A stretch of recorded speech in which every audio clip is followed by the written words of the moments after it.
The Griffin web series session 1 episode number 3। तो episode number 3 की starting होती है जहाँ पर हम लोगों को पास्ट में 1984 में ले जाया जाता है, जिस समय मार्क के डैड जिंदा थे। और ये वो समय था जिस समय मार्क के डैड कार्ल ग्रिफन को लेकर पूरी तरह से पागल हो चुके थे और उनकी जिंदगी का मकसद केवल ग्रिफन को किसी भी तरह से रोकना था। और इसी के चलते वो अपने दोनों बेटे मार्क और थॉमस को ग्रिफन और उसकी दुनिया ब्लैक टावर के बारे में बताने की पूरी कोशिश कर रहे थे। अब जब इस बारे में मार्क की मॉम पेट्रा को पता चलता है तो वो भी इस चीज से थोड़ा सा घबराती है और ये बात वो कार्ल को समझाने की कोशिश करती है कि वो एक बुक को इतना ज्यादा सीरियस ले रहा है और साथ में वो उसी बुक के बारे में उनके बच्चों को भी ब्रेन वॉश करता जा रहा है। मगर कार्ल इस बुक में लिखी हुई सभी बातों को एकदम सीरियस लेता है और वो किसी भी हाल में ये बात मानने को तैयार नहीं है कि इस बुक में लिखी कोई भी बात झूठी है या मनगढ़ंत है। अब इसी के बाद कहानी दोबारा से प्रेजेंट टाइम में आ जाती है, जहाँ पर इस समय माइक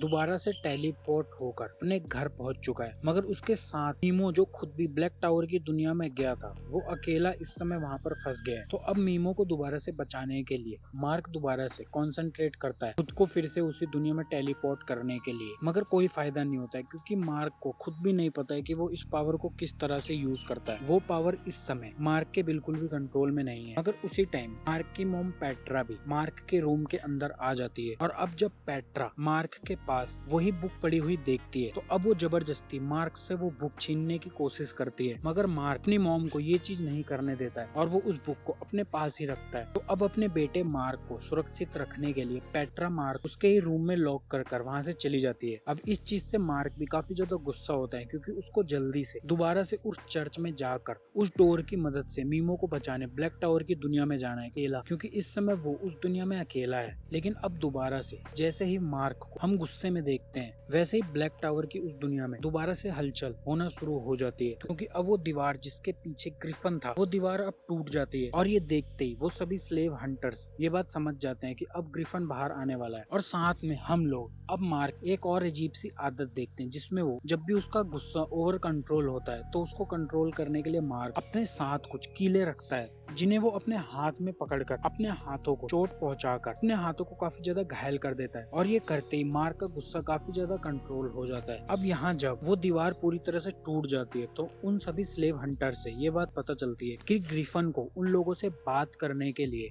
एक जिंदा इंसान की जरूरत है जिसे वो कंट्रोल कर उनकी भाषा में उनसे बात कर सके। और इसी के लिए उन लोगों को जल्दी से एक इंसान की जरूरत है जो ग्रिफन की आवाज बन सके। अब यहाँ दूसरी तरफ पेट्रा, जिसने मार्क को उसके रूम में जबरदस्ती बंद कर दिया, वो जल्दी से मार्क के डॉक्टर पीटर को कॉल करके ये सारी बात बताती है कि वही बुक जिस बुक की वजह से उसके डैड की मौत हुई थी वही बुक इस समय मार्क के पास है। और शायद वो बुक दोबारा से मार्क का भी दिमाग खराब करते जा रही है, उसी के भाई थॉमस की तरह, जिस चीज से वो काफी ज्यादा घबराई हुई है। और साथ में आज से पहले उसने अपने बेटे मार्क को इतना ज्यादा गुस्से में कभी नहीं देखा था। मगर अब डॉक्टर पीटर पेट्रा को ये बात समझाते हैं कि मार्क की थेरेपी पूरी तरह से कंट्रोल हो चुकी है और अब वो खुद को अच्छी तरह से संभाल सकता है। तो अब उसको मार्क के साथ ऐसा बिहेव नहीं करना चाहिए और उसे जल्दी से मार्क को उसके रूम से बाहर निकाल देना चाहिए और वो जो कर रहा है उसे करने दे। तो अब पेट्रा भी डॉक्टर पीटर की ये बात सुनकर ऐसा ही करती है और वो तुरंत ही जाकर मार्क के रूम का लॉक खोल देती है। और अब वो मार्क से अपने इस किए हुए बिहेवियर के लिए माफी भी मांगती है। मगर मार्क दोबारा से सीधा ही मीमो को बचाने के लिए उस चर्च तक पहुंच जाता है और वो दोबारा से जल्दी से उस डोर को ओपन कर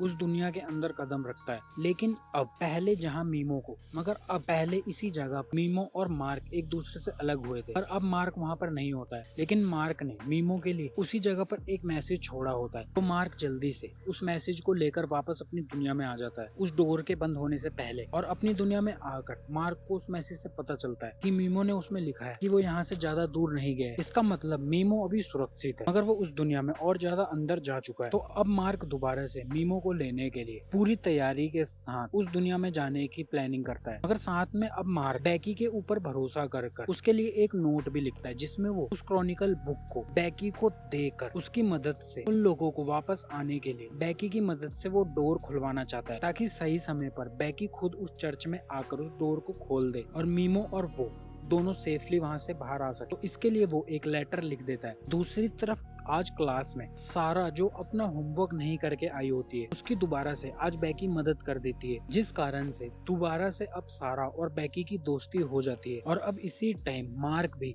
बेकी से मिलने के लिए आता है और वो सबसे पहले अपने कल के बिहेवियर के लिए, जिसमें उसने गुस्से में उससे ऊंची आवाज में बात करी थी, उसके लिए माफी मांगता है। और अब इससे पहले मार्क अपनी बात पूरी खत्म करता उससे पहले ही बेकी मार्क को किस कर देती है, क्योंकि ये दोनों ही एक दूसरे को काफी ज्यादा पसंद करते हैं। तो अब मार्क फिर से बेकी को मीमो वाली बात बताता है कि इस समय मीमो उस दुनिया के अंदर फंसा हुआ है और अपने साथ लाई हुई उस क्रॉनिकल बुक को बेकी को देते हुए कल सही समय पर उसे चर्च जाकर वो गेट खोलने के लिए बोलता है। मगर साथ में वो उसे ये भी एडवाइस करता है कि जिस समय वो उस चर्च का गेट खोलने के लिए जाएगी तो उसे अपने साथ उसकी मॉम पेट्रा को भी लेकर जाना है। अब ये सब कुछ बेकी को बिल्कुल भी अच्छा नहीं लग रहा होता है, क्योंकि वो अभी भी ऐसा ही मानती है कि ये सब मार्क दिमाग का एक फितूर है जिसके लिए उसने इलाज भी करवाया है। अगर बेकी मार्क का भरोसा देखते हुए ये सब करने के लिए हाँ कर देती है, तो अब अपनी वापस आने की पूरी तैयारी करने के बाद मार्क दोबारा से उस ब्लैक टावर की दुनिया में उस चर्च के डोर की मदद से चला जाता है मीमो को वापस लाने के लिए। मगर अब बेकी दोबारा से काफी ज्यादा कंफ्यूज हो चुकी है कि वो मार्क की बातों पर भरोसा करे या ना करे, क्योंकि ना तो वो उसको पूरी तरह से साइको समझ पा रही है जैसे सब समझते हैं, और ना वो उस पर भरोसा कर पा रही है। अब इधर ब्लैक टावर की दुनिया के अंदर मार्क मीमो को ढूंढता हुआ उस दुनिया के काफी ज्यादा अंदर चला जाता है, मगर अभी भी उसे मीमो नहीं मिलता है। अब मार्क मीमो को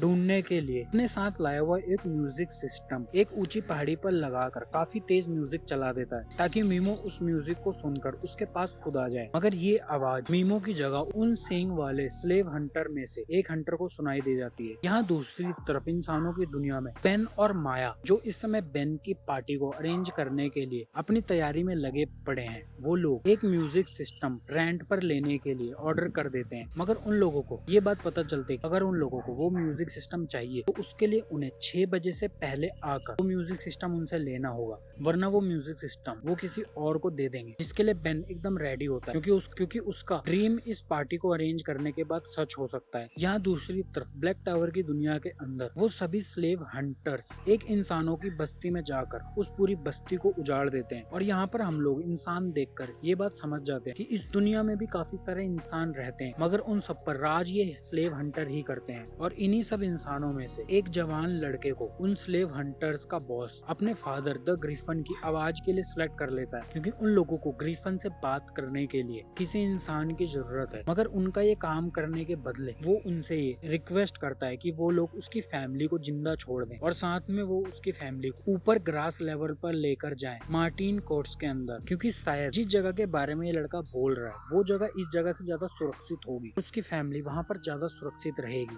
तो इसके लिए वो स्लेव हंटर्स मान जाते हैं और वो उसकी फैमिली को छोड़कर वहाँ पर मौजूद सभी इंसानों को जान से मार देते हैं और उसकी फैमिली को ऊपर ग्रास लेवल पर पहुंचाने के लिए बोल देते हैं। यहाँ दूसरी तरफ इंसानों की दुनिया में बेकी सारा को वो क्रॉनिकल बुक दिखाती है जो मार्क ने उसको दी थी, और इसी बुक के अंदर एक प्लांट के बारे में बताया गया होता है जिसके ऊपर एक एक्वा प्यूरिफिकेटा नाम का वाटर की 5 ड्रॉप डालने से प्लांट अपने आप ही खिल जाता है और इसके अंदर से कुछ ही टाइम में एक काफी खतरनाक क्रीचर बाहर निकलता है जिसको मारने के लिए उसके ऊपर सॉल्ट डालना होता है। और साथ में इस बुक के साथ में इस प्लांट के 2 असली सैंपल भी इसी बुक के अंदर लगा रखे होते हैं। पर सारा को ये सारी बातें एकदम पागलपन वाली लगती हैं और उन लोगों को इन सब चीजों को बिल्कुल भी सीरियस नहीं लेना चाहिए। ये बात वो बेकी को समझाती भी है, मगर बेकी अब सारा को ये बात समझाने की कोशिश करती है कि क्या पता मार्क ये सब कुछ जो भी बोल रहा हो वो सब कुछ सच हो और उन लोगों को एक बार ये एक्सपेरिमेंट कर देखना चाहिए इस प्लांट के ऊपर, और अगर जैसा इस बुक के अंदर लिखा है वैसा इस प्लांट से कुछ भी नहीं होता है तो वो लोग इस बात को अब 100% मान लेंगे कि इस बुक में जो भी लिखा है वो सब कुछ मनगढ़ंत है और मार्क भी इन सब बातों की वजह से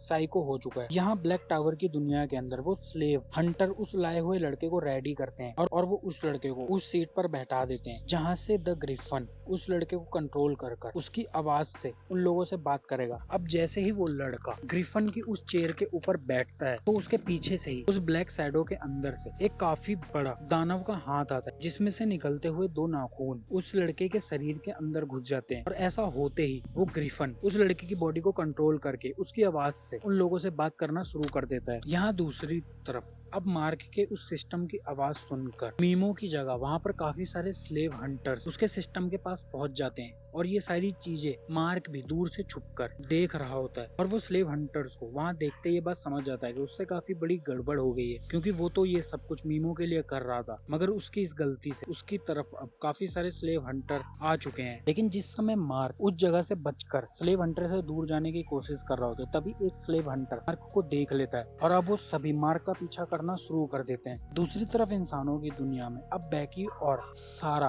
उस प्लांट पर एक्सपेरिमेंट करने के लिए उसके घर के लिए निकल लेते हैं और जल्दी से घर पहुंचने के लिए वो लोग बेन से उसकी कार की मदद लेते हैं। लेकिन बेन सारा को ये बात समझाने की कोशिश करता है कि उसको 6 बजे तक पहुंचकर अपना म्यूजिक सिस्टम लेना है, जो उसके लिए काफी जरूरी है। अगर सारा, जो बेन के ऊपर हमेशा से ही हावी रहती है, वो बेन को अपना काम करने के लिए पहले मना लेती है, तो बेन भी इसके लिए मान जाता है कि वो उन दोनों को जल्दी से बैकी के घर छोड़कर दोबारा अपना सिस्टम लेने के लिए निकल जाएगा। अब बैकी के घर में एक्सपेरिमेंट शुरू करने से पहले वो लोग पूरी तैयारी करते हैं, जिसमें वो काफी सारा सॉल्ट भी अपने पास रख लेते हैं, क्योंकि बुक के अकॉर्डिंग अगर उस प्लांट में से कोई खतरनाक क्रीचर बाहर आता है तो उसको मारने का केवल एक ही तरीका है कि उसके ऊपर सॉल्ट डाला जाए। तो अब बैकी बुक के हिसाब से उस प्लांट के ऊपर पानी की 5 बूंदे डालती है, मगर उस प्लांट के ऊपर कुछ भी फर्क नहीं पड़ता है। और इस बात से अब ये क्लियर हो जाता है उन लोगों को कि इस बुक में लिखी हुई सारी चीजें एकदम बकवास है। यहाँ दूसरी तरफ ब्लैक टावर की दुनिया में मार्क उन सभी हंटर से बचने के लिए काफी कोशिश करता है, इससे पहले कि वो सभी हंटर मार्क को पकड़ते। अब वहाँ पर खुद मीमो आकर उन सभी हंटर से मार्क को बचा लेता है, जिसमें वो उसकी बॉडी पर काफी सारा मछली के शरीर से निकाला हुआ ब्लड लगाता है और वो दोनों वहीं पर छुप जाते हैं। ऐसा करने से वो स्लेव हंटर्स उन दोनों को स्मेल नहीं कर सकते। यहाँ दूसरी तरफ अब इंसानों की दुनिया में सारा बैकी को ये बात समझाती है कि अब उन लोगों को ये क्लियर हो चुका है कि इस बुक में लिखी सारी बातें बकवास हैं और मार्क एक साइको है, तो उसको जल्दी से ये बुक जाकर उसके डैड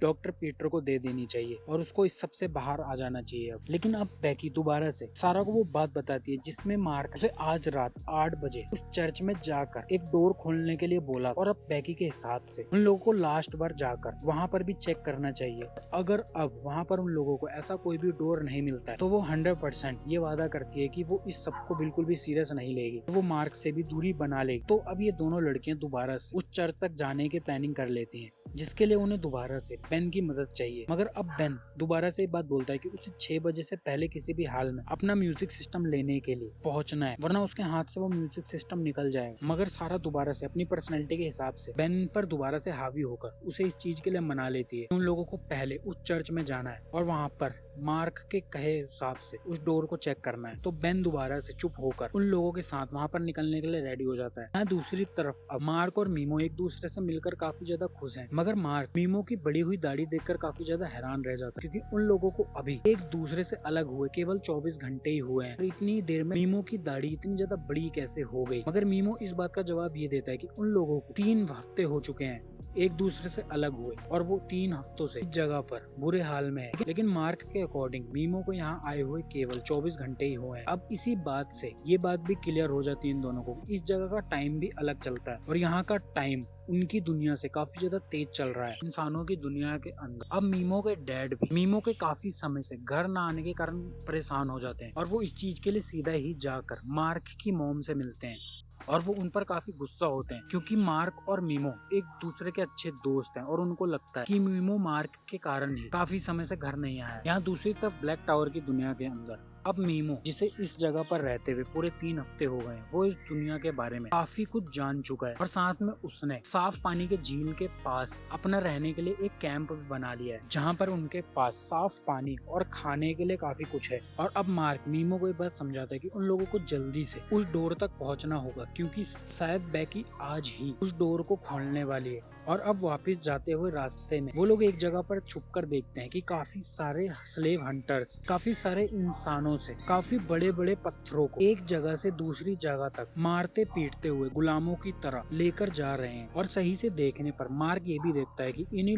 गुलाम लोगों में उसका भाई थॉमस भी है, वो अब स्लेव हंटर्स का बंदी है। और अभी सिचुएशन इस तरह की है कि ये दोनों मिलकर भी थॉमस को उन लोगों से नहीं बचा सकते, क्योंकि उनकी संख्या काफी ज्यादा है। दूसरी तरफ इंसानों की दुनिया में बैकी, सारा और बेन मार्क के बताए हुए उस चर्च तक पहुंच जाते हैं और जिस तरह से मार्क ने बैकी को उस डोर को खोलने के इंस्ट्रक्शन नोट पर लिख के दिए हैं वो सेम उसी तरह से उस डोर को खोलने की कोशिश करती है, मगर बैकी से सही बटन प्रेस करने के बाद भी वो डोर ओपन नहीं होता है। और फाइनल रिजल्ट, उस डोर के पास लगे हुए एक छोटे से फाउंटेन में से पानी निकलता है। जैसे ये चीज इसीलिए बनाई गई है कि सही बटन प्रेस करने पर यहाँ से पानी निकले। तो अब ये चीज देखकर उन तीनों को ये बात क्लियर हो जाती है कि ये सब कुछ फेक है और मार्क का दिमाग एकदम खराब है। दूसरी तरफ अब मार्क और मीमो को भी उन सभी स्लेव हंटर में से कुछ हंटर दोबारा से देख लेते हैं और वो उनका पीछा करना शुरू कर देते हैं। और अब दोबारा से अपनी जान बचाते हुए ये दोनों ही एक पहाड़ी के एज तक पहुंच जाते हैं। पर सिचुएशन ऐसी हो जाती है कि एक तरफ पहाड़ी की खाई है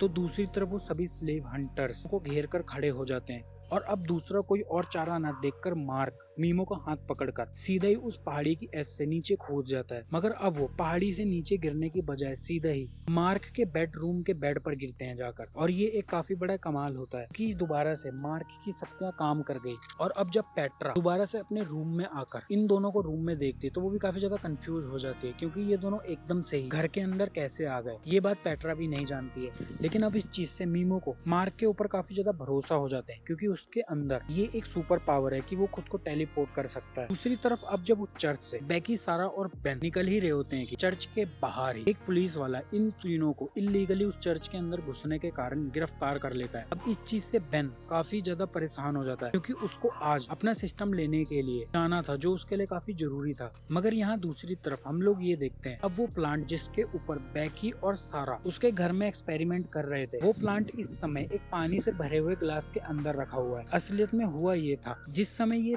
तीनों मार्क के बताए हुए उस चर्च के ओर निकल रहे तब बेन ने जाते हुए इस मुरझाए हुए प्लांट को देखकर उसे पानी से भरे हुए ग्लास के अंदर रख दिया था। और अब ये प्लांट पूरी तरह से खिल गया है और इस प्लांट के अंदर से टीचर भी बाहर आता हुआ दिखता है। मगर इसी पॉइंट पर ये एपिसोड नंबर 3 खत्म हो जाता है।